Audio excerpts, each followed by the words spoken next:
ওমা, বাইরে দাঁড়িয়ে দাঁড়িয়ে বৃষ্টি দেখছো আর আমার জন্য টিফিন তৈরি করোনি? হ্যাঁ, তুই কখন পড়তে যাবি? সন্ধ্যেবেলায় তো।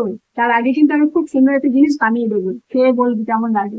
হ্যাঁ হ্যাঁ, চটপট করে তৈরি করে দাও। ঠিক আছে। প্রথমেই ফ্রাই প্যানে একটু তেল দিয়ে দিচ্ছি, তার মধ্যে একটা পেঁয়াজ কুচি দিয়ে দিলাম। পেঁয়াজটা একটু ভাজা হলে দিয়ে দিচ্ছি গাজর কুচি, কাঁচা লঙ্কা কুচি। এবার এর মধ্যে দিয়ে দিচ্ছি স্বাদ অনুযায়ী লবণ, হলুদ গুঁড়ো, জিরের গুঁড়ো আর দিয়ে দিচ্ছি কাশ্মীরি লঙ্কার গুঁড়ো। এবার সবজিগুলোকে ভালো করে ভেজে নিচ্ছি, কিন্তু সবজিগুলোকে একটু শক্ত শক্ত রাখবো। এবার দিয়ে দিলাম টমেটো কুচি আর ক্যাপসিকাম কুচি। সব সবজিগুলোকে ভেজে নিয়েছি। এবার এর মধ্যে দিয়ে দিচ্ছি দুটো ডিম ভেঙে। ডিমটাকে ভালো করে সবজির সঙ্গে ভেজে নেব। একদম ঝুরঝুরো করে খুব সুন্দর একটা পুর তৈরি করে নিয়েছি। পুরটা রেডি হয়ে গেছে, এটাকে নামিয়ে ঠান্ডা করে নেব। এবার একটা বাটিতে এক বাটি ময়দা নিয়ে নিলাম। ময়দার মধ্যে স্বাদ অনুযায়ী লবণ, হাফ চামচ চিনি দিয়ে অল্প অল্প জল দিয়ে ময়দার একটা ঘন ব্যাটার তৈরি করে নেব।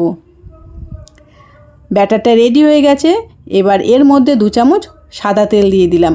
তেলটা দিয়ে ব্যাটারটাকে বেশ ভালো করে মিশিয়ে নিচ্ছি। আপনারা কিন্তু অবশ্যই তেলটা ব্যবহার করবেন। ঠিক এই ঘনত্বের একটা ব্যাটার তৈরি করে নিতে হবে। ফ্রাই প্যান বসিয়ে আবার দিয়ে দিলাম হাফ চামচ তেল। তেলটাকে ভালো করে ব্রাশ করে নিয়ে এই হাতার 1.5 হাতা ময়দার ব্যাটার দিয়ে একটা রুটি তৈরি করে নেব। রুটির ওপরের দিকটা যখন শুকিয়ে আসবে তারপর রুটিটাকে উল্টে দিতে হবে। এবার রুটির একটা সাইডে দিয়ে দেবো পুর। পুরটাকে দিয়ে ভালো করে এইভাবে লম্বা করে নেব। এবার রুটিটাকে ভাঁজ করে নেব। এবার রুটির মুখটাকে ভালো করে জোড়া লাগিয়ে নেব।